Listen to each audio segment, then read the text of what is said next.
dizer privilegiada. Ele nasceu saudável, ele nasceu sem defeito.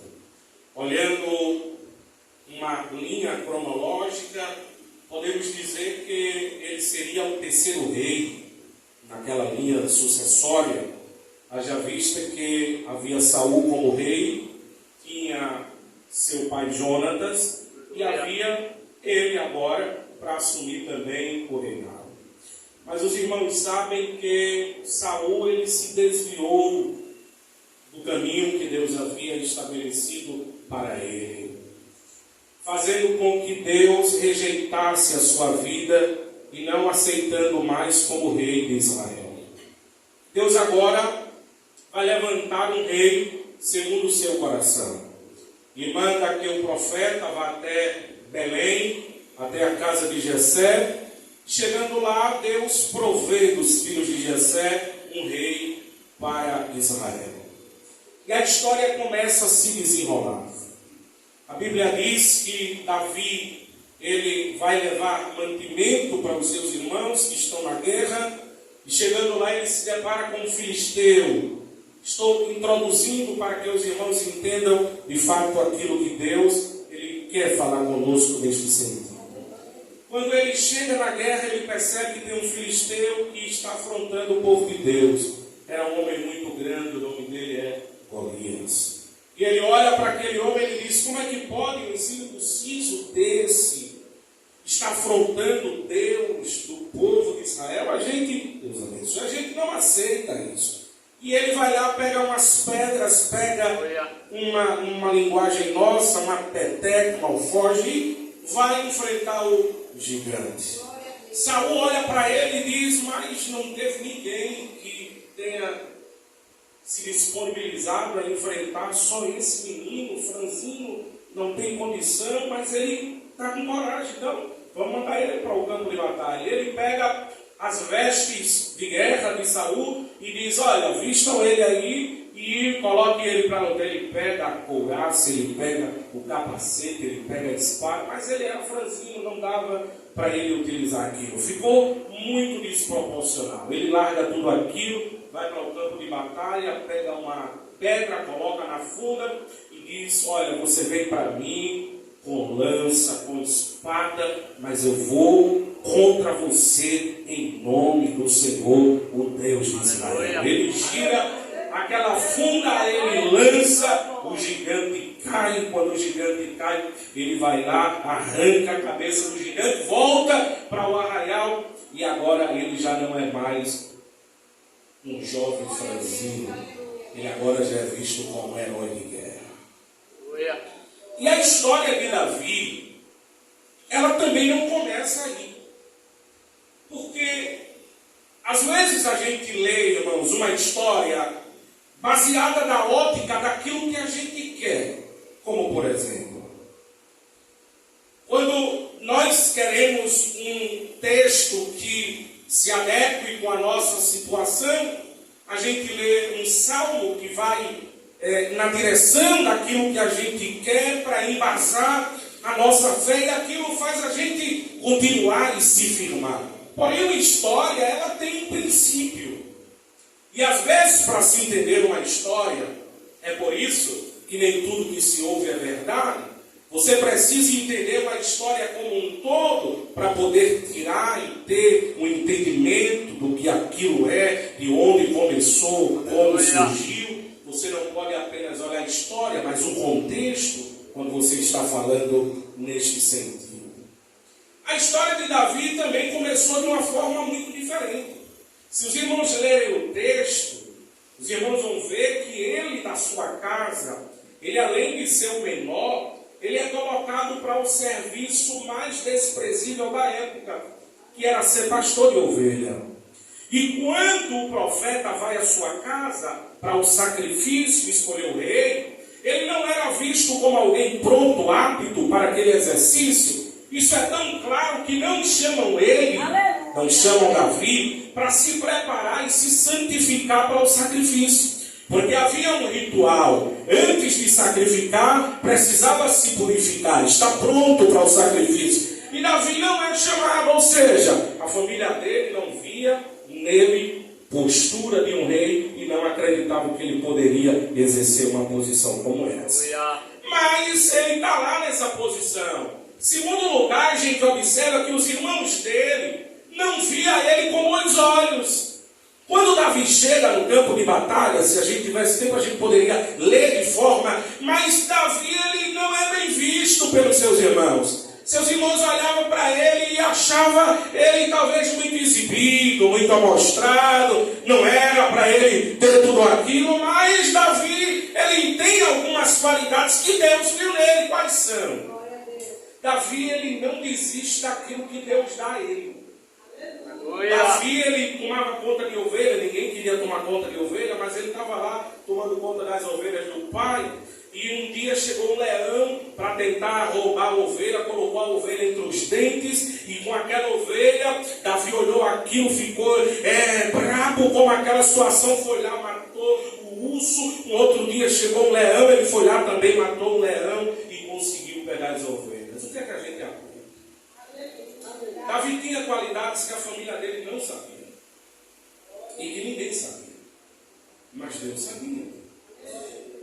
E eu acho interessante, dentro desse texto, esse ponto agora me veio à mente, eu acredito que o Espírito Santo quer falar conosco nisso, é que a ótica que Deus enxerga a nossa história, ela vai além da ótica do que a nossa família, do que as pessoas enxergam por um único motivo. E qual é? Tem parte da nossa história que só é vivida entre a gente e Deus. A família de Davi não sabia que ele tinha matado leão e urso. Mas essa parte da história dele estava gravada nos céus e fazia com que Deus visse Davi de uma forma especial. Qual era a forma? Davi não abre mão do que é dele. Já imaginou se fosse muitos crentes pós-pandemia, tomando conta de uma ovelha, de 10 ovelhas, e viesse um leão para tomar a ovelha? Muitos crentes, e eu preciso dizer isso, há um tempo atrás, eu vi um ciclo de oração aqui, e um avivamento, eu senti dificuldade de passar no meio da igreja. Era cadeira no meio da igreja, e gente fora. Eu estava escalado, cheguei um pouco atrasado, eu senti dificuldade em passar. As pessoas tinham mais sede, e naquela época a gente já sentia dificuldade. Não era tanta sede como deveria ter. Mas hoje a gente olha para as bancas e as pessoas parecem que perderam a vontade de orar, a vontade de buscar. As pessoas estão abrindo mão muito fácil daquilo que Deus tem dado às pessoas. E isso digo, abrindo mão das famílias, abrindo mão dos filhos, abrindo mão dos propósitos, abrindo mão dos sonhos. E se você não acreditar naquilo que Deus permitiu para a sua vida, ninguém mais vai acreditar. O crente deve deixar de vitimismo. Mas isso acontece comigo porque eu sou uma coitadinha, eu sou um coitadinho e para minha vida não tem mais jeito. Não, você precisa se posicionar. Se você é filho de Deus, se você crê que Deus é seu Deus, a sua história pode estar caótica hoje, pode estar preta hoje, pode estar terrível hoje, mas você tem que continuar marchando, lutando, perseverando, prosseguindo, porque vai haver um momento que vão olhar para a sua história, vão lembrar de você e vão dizer: não, como é isso?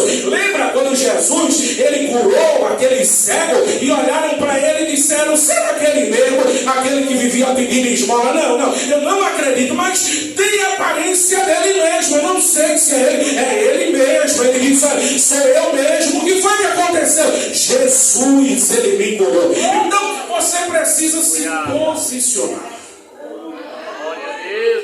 E Davi, ele se posiciona. Mas ali vem um ponto. Deus abençoa, ele agora é um líder, mas agora vem a inveja. Porque todas as vezes que você se posicionar na direção do que Deus projetou para a sua vida, haverá oposição. E por quê? Nós estamos aqui e esse silêncio é natural, é entendível. Mas existe uma região que a gente não acessa a olho nu. São as regiões celestiais. E nestas regiões celestiais, por nós, está havendo uma guerra. Aleluia. Lembra quando Daniel estava orando durante 21 dias e não desse a resposta? E a Bíblia diz que depois de 21 dias desce o anjo e fala com ele e diz: olha, Daniel, tu és um homem muito desejado no céu. Eu quero dizer a você que desde o primeiro dia que você se pôs a orar, a gente desceu para dar resposta a você. Mas está tendo um embate nas regiões celestiais tão grande que foi necessário descer ajuda do céu para a resposta que você pediu descer. Então a gente entende que existe uma guerra. Então, se você se posiciona, vai haver oposição para que você não chegue naquilo que Deus estabeleceu para a sua vida. Porque deixa eu dizer algo a vocês: Satanás não sabe do nosso futuro, mas ele faz previsões. Ele não é onisciente. E quais são as previsões que ele faz? Diga comigo: eu sou serva de Deus. Os irmãos dizem que sou servo de Deus. Se você é servo de Deus e é fiel a Deus, o que é que Deus vai fazer para você? Ele vai abençoar, sim ou não? Porque Deus, ele quer abençoar. Então o adversário sabe que já tem uma bênção de Deus para a sua vida. Ele vai começar agora colocando obstáculos para que você não chegue até o momento que a bênção de Deus vai ser revelada para a sua vida. E aí vem agora a história de Davi, aonde eu quero trazer esta tarde. Davi, ele, quando ganhou notoriedade em Israel, ele ganhou grandes inimigos. E o maior inimigo dele era o que não poderia ser inimigo dele na hora humana. Foi Saul. Saul se tornou um inimigo tão ferrenho de Davi que ele buscava matar Davi de todas as formas. Mas em contrapartida surgiu algo inesperado. Sabe o que foi? O filho de Saul se tornou amigo de Davi. E aí eu preciso parar para dizer uma coisa a vocês. Vocês já pararam para pensar que essa palavra amigo, hoje, se tornou banalizada? As pessoas, parece que dizer eu sou amigo se tornou clichê. Fulano é amigo de Cicrano, Cicrano é amigo de Beltrano, mas ora, o que é ser amigo? A amizade no século XXI se baseia em um pilar: interesse. Muitas pessoas não se aproximam por quem as outras são, mas se aproximam pelo que as pessoas têm para proporcionar. Se a pessoa vê que a outra tem uma condição de beneficiar, se aproxima para ter, para dizer. Perceba, se alguém é amigo de alguém importante, em uma conversa ou outra, quer utilizar esta barganha. Eu sou amigo de fulano, eu sou amigo de Beltrano, eu sou amigo de Cicrano. Mas quando se vê, de fato, essa amizade não se baseia no amor. Esta amizade não se baseia no respeito. Esta amizade se baseia no interesse. E nós estamos vivendo essa época onde amigos traem amigo. E aí vem uma pergunta: será que isto era uma amizade verdadeira? Quantos não já se frustraram com aqueles que se diziam serem amigos?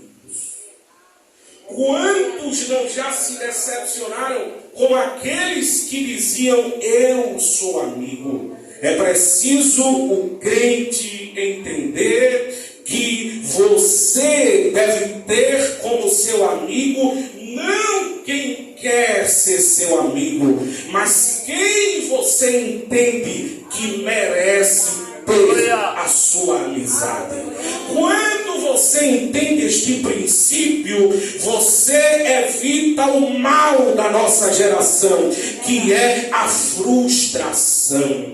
Quando você tem um amigo, você deposita as fichas naquele amigo. Está tudo difícil, eu vou ligar para o meu amigo fulano de tal, eu vou ligar para minha amiga fulana de tal. E às vezes começa contando coisas particulares da vida e vai naquela confiança por ter uma carência de ter amigos, e quando se conta, depois se ouve: olha, fulano Beltrano falou assim, disse assim ao seu respeito, mas fulano era meu amigo, eu achava que fulano era meu amigo. Por quê? Porque as amizades hoje, na maioria das vezes, toda regra tem sua exceção, mas muitas vezes se baseia no interesse, em querer ter algo em troca, em querer lucrar alguma coisa.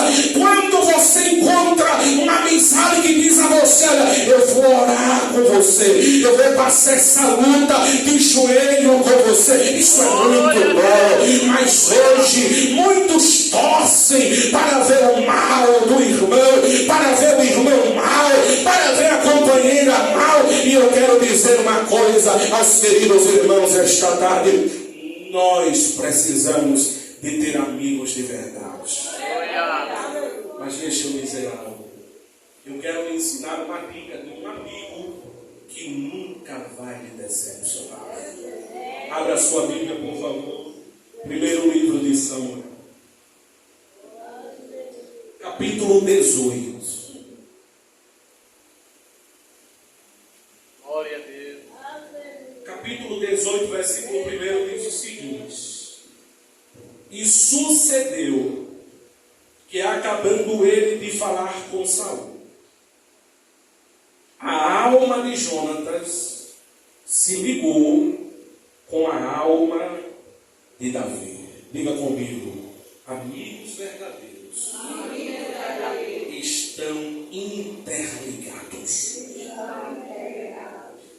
Quando a gente observa este primeiro princípio, de que a amizade, ela não pode ser uma amizade por interesse, ela precisa ser uma amizade construída. Deixa eu dizer algo a vocês esta tarde. Na sua casa, permitam-me esta tarde, não deve entrar todo tipo de pessoa. A sua casa é o lugar da bênção de Deus. Na sua mesa não pode sentar qualquer tipo de pessoa. Muitos males da nossa geração estão em aproximações indevidas que traz consequências irreversíveis. Muitas vezes na vida conjugal, na vida familiar, porque a sua casa é o lugar onde a bênção de Deus habita. E você não pode permitir que qualquer um chegue e queira conhecer as minúcias da sua casa. Segundo lugar, a sua vida não deve ser um livro aberto. A gente vive uma frase hoje que diz: minha vida é um livro aberto. Se não, para a gente, sua vida é um livro fechado, que você só deve contar a Deus. Nem tudo de bom se conta e nem tudo de mal se deve falar, porque você não sabe quem está ouvindo, você não sabe o coração de quem está ouvindo, a forma como está ouvindo e como vai repassar o que está ouvindo. Então, se você entende este princípio, você aprende a fazer uma coisa que poucos conseguem fazer: fechar a boca. Se Deus está lhe abençoando, fecha a boca. Se está passando por prova, fecha a boca. Se Deus disse que ia fazer, fecha a boca. E eu vou lhe dar um exemplo esta tarde. Vocês lembram de José? José ele teve um sonho. José tinha na faixa de 16 anos de idade. Ele era imaturo, ele precisava aprender. Quando ele teve o sonho, ele foi contar para quem? E o sonho, ele estava numa posição superior aos irmãos. Aí os irmãos já tinham inveja do que o pai tratava ele de forma diferente. Aí os irmãos disseram, no caso, você está dizendo que você vai ser maior do que a gente, é isso? Eu pergunto, José não poderia ter fechado a boca? Aí, um crente muito espiritual vai querer dizer, não, mas Deus está no controle de todas as coisas, sim. Mas existe algo no controle de Deus, existe algo que você faz e que Deus permite que consequências sejam vividas por você e que vai fazer com que o caminho até o cumprimento da promessa se torne mais longo. Portanto, tem coisa que você não deve falar. É uma palavra, mas Deus está falando. Vamos com calma que a gente chega lá.